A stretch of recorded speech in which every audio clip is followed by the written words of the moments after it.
ఓం శుక్లాంబరధరం విష్ణుం శశివర్ణం చతుర్భుజం ప్రసన్నవదనం ధ్యాయేత్ సర్వవిఘ్నోపశాంతయే. కార్తీక పురాణం 14వ అధ్యాయం వృషోత్సర్గం. కార్తీక మాసంలో కన్యాదాన ఫలం వివరించిన తర్వాత వశిష్ఠుల వారి జనక మహారాజునకు జన్మాంతరకృత పాపాలు నశింపజేసే వృషోత్సర్గాన్ని వివరించడం ప్రారంభించారు. రాజా, కార్తీక పౌర్ణమి నాడు పితృదేవతల ప్రీతి కొరకు ఎద్దును అచ్చువేసి విడిచిపెట్టిన వారికి కలిగే పుణ్యాన్ని గురించి వివరిస్తాను విను. ఆ విధంగా చేసిన వారికి 1,000,000 పర్యాయాలు గయాశ్రార్థం చేసినంత పుణ్యం కలుగుతుంది. కార్తీక మాసానికి మించింది మరొకటి లేదు.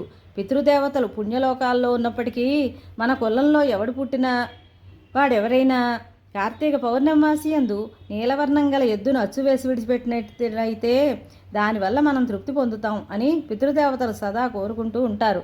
కార్తీక మాసంలో ధనవంతుడు కానీ బీదవాడు కానీ పిసినారితనం వల్ల వృషోత్సర్గం చేయకపోయినట్లయితే వాడు యమాజ్ఞ వల్ల అంధతమస్సం అనే నరకాన్ని పొందుతాడు.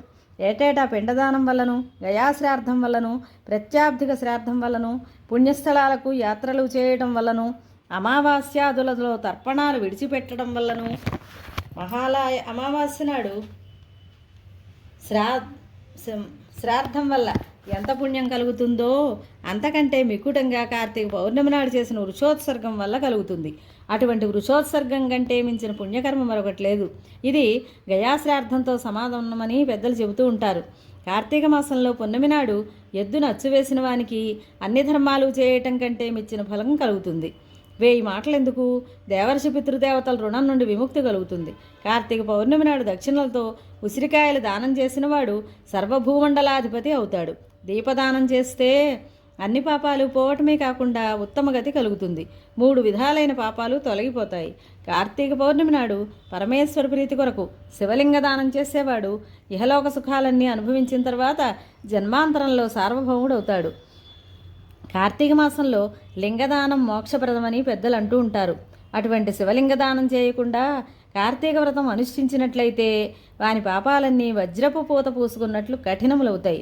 కార్తీక వ్రతం దుర్లభమని, విస్తార ఫలం ఇస్తుందని చెప్పబడింది. పొరుగింట్లలో భుజించడం, పితృశేషాన్నాన్ని భుజించడం, నిషిద్ధమైన దాన్ని రక్షింపడం, శ్రాద్ధ భోజనం చేయడం, తిలదానం పట్టడం అనే 5 కార్తీక వ్రతం చేసినప్పుడు విడిచిపెట్టాలి. అంతేకాకుండా సంఘాన్నాన్ని అంటే పంక్తి భోజనం, శూద్రాన్నాన్ని, పూజారిళ్లలోనన్నాన్ని, నివేదన చేయని అన్నాన్ని, ఉపనయనాది సంస్కారాలు లేని వాళ్ళ అన్నాన్ని, విధవ వండిన అన్నాన్ని కార్తీక మాసంలో వదిలిపెట్టాలి. కార్తీక మాసంలో అమావాస్య పూర్ణిమల యందును, ప్రత్యాబ్దిక శ్రాద్ధంలో ఆదివారం నాడును, సూర్య చంద్రగ్రహణ కాలాలలోని రాత్రి భోజనం చేయకూడదు. ఏకాదశి నాడు రేయింపగళ్ళు, నిషిద్ధ దినాలలోనూ, యతీపాత వైధృత యోగాలలోనూ, ఏకాదశి ముందటి వెనుకటి దినాలైన దశమి ద్వాదశుల్లోనూ కార్తీక వ్రతం చేసే గృహస్థుడు మాసవ్రతం చేసేవాడు రాత్రివేళ భోజనం చేయకూడదు. భోజన నిషేధం గల దినాల్లో ఛాయానక్తం మహర్షుల చేత విధింపబడి ఉండటం వల్ల సూర్యాస్తమయానికి ముందే భోజనం చేయాలి. దానివల్ల నక్తవ్రతం కలుగుతుంది. కాబట్టి నక్తమును అనగా రాత్రి భోజనాన్ని చేయకూడదు. రాజా, అన్ని పుణ్యాలని ఇచ్చే కార్తీక వ్రతం చేసేటప్పుడు నిషిద్ధ దినాల్లో భోజనం చేస్తే కలిగే పాపం ఇంత అని చెప్పలేం. అందువల్ల వీటినన్నింటినీ గమనించి యత్నంతో కార్తీక వ్రతాన్ని చేయాలి. కార్తీక మాసంలో నూనెతో తలంటి పోసుకోవడం అభ్యంగనం, పగటి నిద్ర, కంచుపళ్ళెంలో భోజనం, నిర్బంధపూర్వక నిద్ర, ఇంటిలో స్నానం చేయడం, రాత్రి భోజనం చేయడం, వేదనింద, శాస్త్రనింద వదిలిపెట్టాలి. వేడి నీటితో స్నానం చేయకూడదు. దేహపటుత్వం ఉండి కూడా వేడి నీటి స్నానం చేస్తే కళ్ళుతో స్నానం చేసినట్లు అవుతుంది. కార్తీక మాసంలో సూర్యుడు తులారాశిలో ఉండగా నదీ స్నానం చేయాలి. అది ఉత్తమ మార్గం. అవకాశం లేనప్పుడు చెరువులు, కాలువలు, కోనేర్లు పుణ్యనదులుగానే భావించి స్నానం చేయాలి.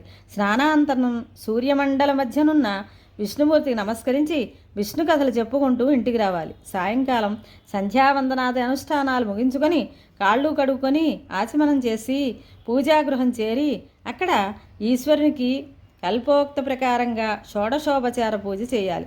కార్తీక మాసమంతా సహస్రనామార్చన చేయాలి.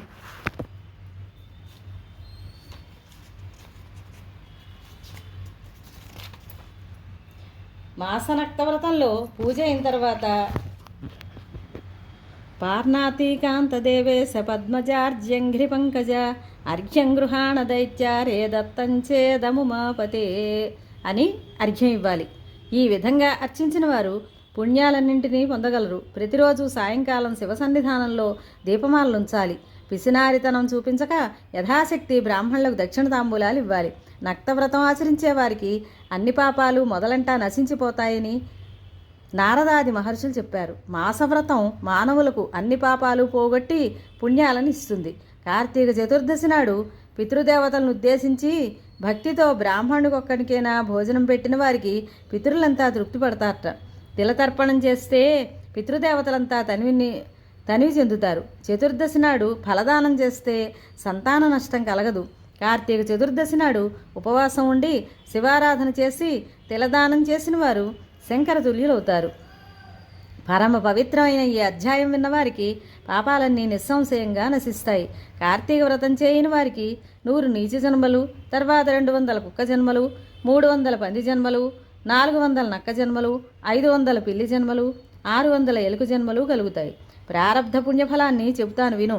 కార్తీక వ్రతం చేసేవారికి 15 జన్మలకు ముందే ఆ పుణ్య ప్రభావం వలన తన నిమిత్తం వత్తులను చేర్చుకొనును. మరుజన్మలో జ్వాలావర్తుల సంయోగం కలుగుతుంది. కార్తీక ద్వాదశి నాడి ఇతని పుణ్యదేహమున విష్ణుమ్రోల గొప్ప జ్వాల కలుగుతుందిట. జన్మాంతరంలో దివ్య శరీరం దాల్చి విష్ణులోకాన్ని పొందుతాడు.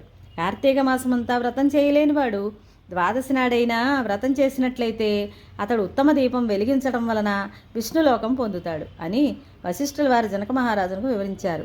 ఇది శ్రీ స్కాంద పురాణాంతర్గత కార్తీక మహాత్మ్యమందలి 14వ అధ్యాయం సంపూర్ణం. స్వస్తి.